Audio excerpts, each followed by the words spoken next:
52 ঘন্টা, 48 ঘন্টা, 72 ঘন্টা, এটা খুবই নর্মাল একটা বিষয়।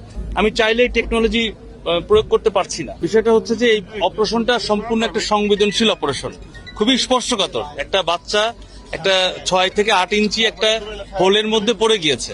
তো এটা আসলে তাকে তার সার্ভাইভেবিলিটি হিসাব করে তাকে ঠিক রেখে অপারেশনটা পরিচালনা করা অবশ্যই একটা সময় সাপেক্ষ বিষয়।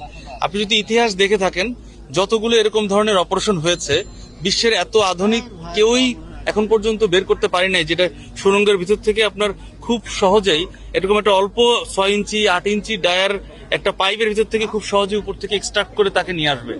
এই পুল করে তাকে নিয়ে আসাটা এটা আসলে খুবই মানে অসম্ভব একটা বিষয়। তবে এটার জন্য যেটা ইম্প্রোভাইজ পদ্ধতিতে আমরা সবসময় যেটা করি সেটাই আমরা করছি, যেটা অন্যান্য দেশেরও আপনারা দেখে থাকবেন যে এই যেখানে আপনার ভিকটিমটা পড়ে যায় তার পাশাপাশি সমান্তরাল ভাবে দূরে একটা গর্ত খোঁড়া হয় এবং ওইভাবেই টানেল করে সুড়ঙ্গ করে তারপরে তার ওই পয়েন্টে পৌঁছাতে হয়। এটা একটা এমন একটা ভারী কোনো যন্ত্রপাতি অথবা ভারী কোনো এক্সকাভেটর অথবা হেভি কোনো ইকুইপমেন্ট যেটা ভাইব্রেট সৃষ্টি করতে পারে, মাটির গঠনকে নষ্ট করে দিতে পারে অথবা মাটি চাপা পড়তে পারে, এগুলো আমরা খেয়াল রেখে কাজ করি।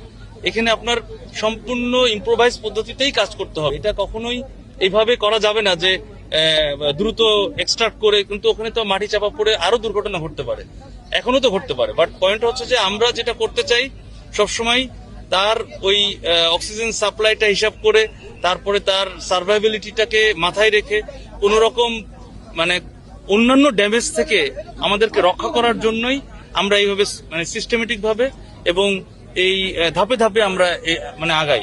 আপনি দেখে থাকবেন যে 72 আওয়ার্স, 48 আওয়ার্স, 52 আওয়ার্স, আমি এগুলো সব জেনে বলছি, মানে বিভিন্ন কেস স্টাডি করেই বলছি। সুতরাং এই ধরনের অপারেশনে এরকম সময় লাগবে, কারণ আপনারা বিভিন্ন বিশ্বের যদি মানে ইতিহাস আপনারা খেয়াল করেন তাহলে দেখবেন যে এরকমই সময় লেগেছে। ইভেন আমাদের আশেপাশের দেশেও এরকম ধরনের অপারেশন হয়েছে যেখানে আপনার 52 ঘন্টা, 48 ঘন্টা, 72 ঘন্টা, এটা খুবই নর্মাল একটা বিষয়।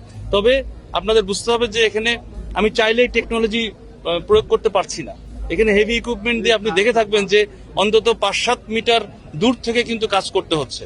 আমি তো চাইলেই এক্সকাভেটর দিয়ে ওই বরাবরই করতে পারতাম, কিন্তু আমাদের এটা কখনোই করি না, কারণ এটাতে মাটি চাপা পড়ে উল্টা দুর্ঘটনা ঘটার সম্ভাবনা থাকে। এটা তো আপনারা দেখেছেন, আমরা ক্যামেরা দিয়ে কিন্তু আমরা ওর অবস্থাটা নিশ্চিত করেছি এবং একদম 35 ফিট পর্যন্ত আমাদের ওখানে ক্যামেরাটা গিয়েছে এবং আপনারা এটা দেখেছেন এবং এটা সারা বাংলাদেশ দেখেছে।